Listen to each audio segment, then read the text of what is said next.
Gjuha nga mjalti dhe ajo nga uthulla. Ishin dy njerëz, fqenjë të njëri tjetrit me shitoret ku punonin. Njëri shiste mjalt, kurse tjetri shiste uthull.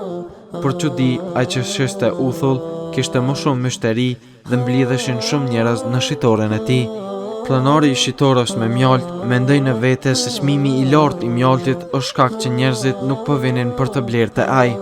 Andaj e zbriti çmimin e mjaltit derisa e barazoi me atë të uthullës.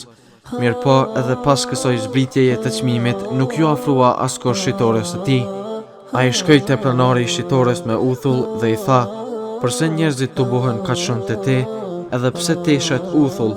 Shija e së cilës është e thartë dhe era e saj është e keqe, ndërsa unë që shes mjalt dhe askush nuk vjen te unë." Ndërsa fqinji ju përgjigj: "Unë shes uthull me gjuhë të mjaltit, kurse ti shet mjalt me gjuhë të uthullës." Zemrat gjithmonë mund t'i përfitosh me fjalë të mira dhe me sjellje të mirë ndaj tjetrit.